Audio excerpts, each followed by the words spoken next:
More than 2,000 kilometers away from Ukraine, Russia's war is having a major impact.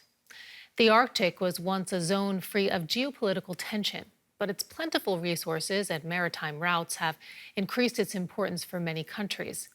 The Kremlin has stepped up its military presence there, using the region as a test bed for advanced weapons.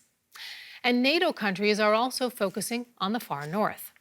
Correspondent Alexandra von Nahmen traveled to Norway, where the alliance is holding joint exercises.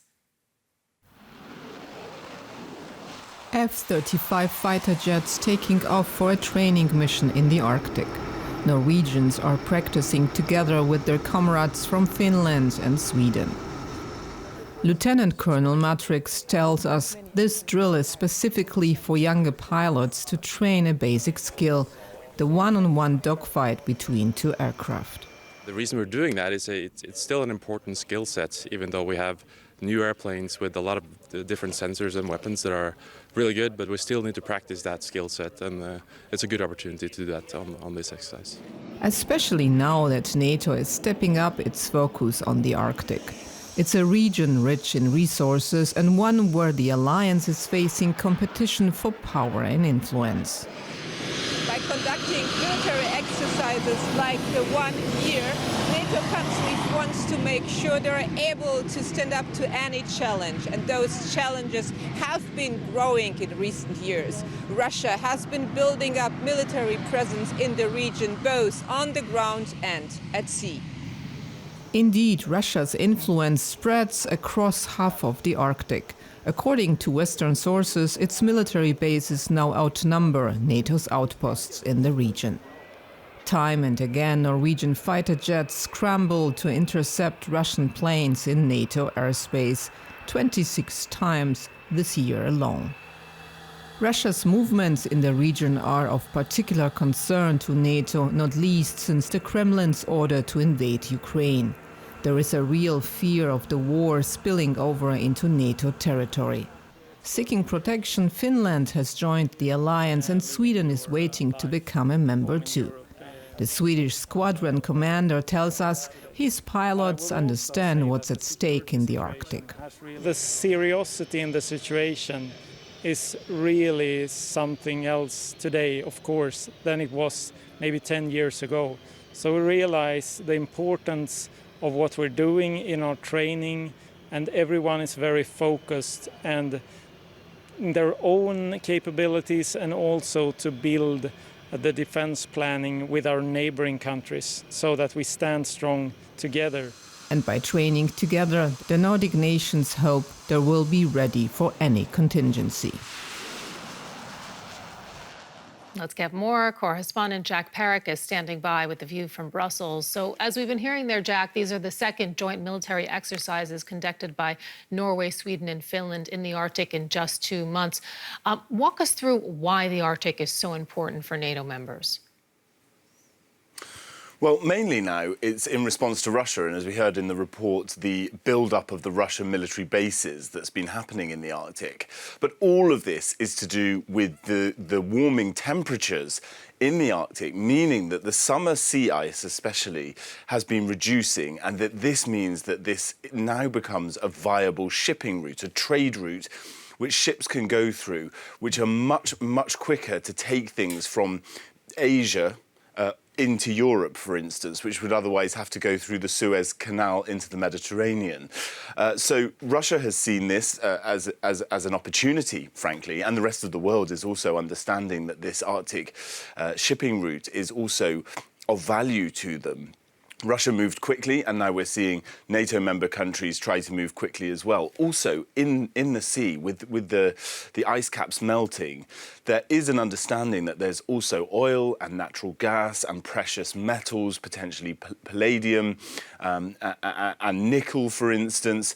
And so there's a real concern about what might happen up there. As we say, Russia has moved fast, and we're now seeing the NATO countries look into this and try and increase their military build-up so that their interests in the Arctic will be secure. And Sweden, we have to mention, which is still not a NATO member, was involved in these drills. Just remind us, how integrated is it into NATO? How compatible? Well, pretty well integrated for a number of years, even before the invasion of Ukraine. Sweden has been a country that has been sort of aligned with NATO and sort of favourable towards it, but not a member, and kept its sort of independent military status. We've now seen about a month ago the NATO Secretary General Jens Stoltenberg announced that Turkey had decided that it would end its veto on Sweden becoming a NATO member. So what we can expect is that Sweden will make that progression, become the 32nd member after its neighbour Finland. And so this is really important. Obviously, Sweden has an interest in its geographical location in everything that's going on in the Arctic. It doesn't have Arctic waters like its neighbour Norway does. And really, this is exactly why the Arctic is so complicated, because of the waters.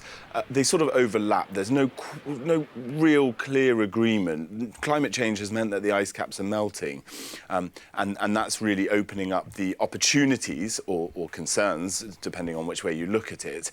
And so a lot of the international understanding is that there needs to be some division, some clearer path out, so that we understand exactly who owns what and what this is all going to mean going forward.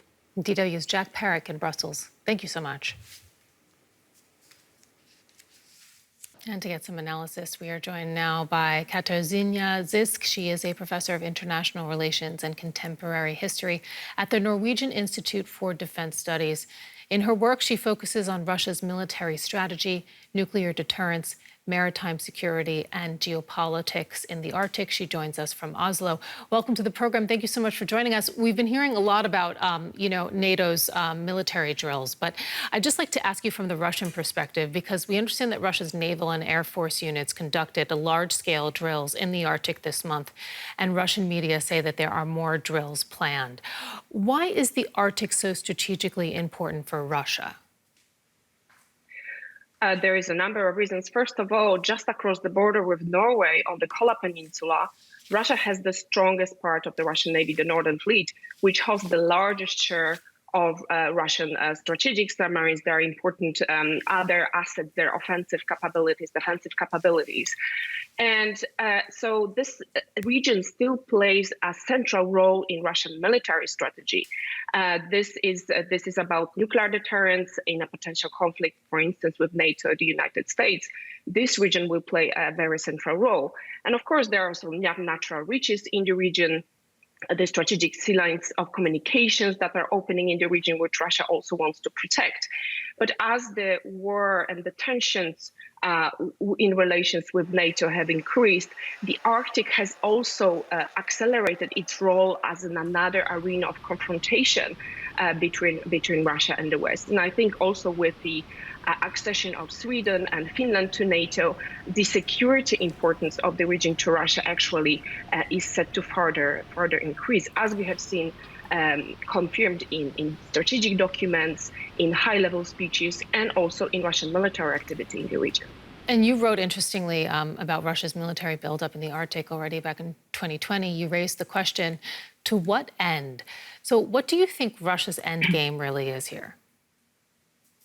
It is a very important question that has been asked by many, because the region still remains relatively stable compared to many other regions, such as the Baltic or the Black Sea region. But again, Russia has a very extensive threat perception in the region. This is yet another, as I mentioned, confrontation area with the West. And I think this region, in addition to protecting the strategic submarines, which play a central role in Russian nuclear deterrence, these forces are also important, have important roles in other regions. And we have seen that well illustrated in Ukraine, where Russia has deployed Arctic brigades with personnel and equipment.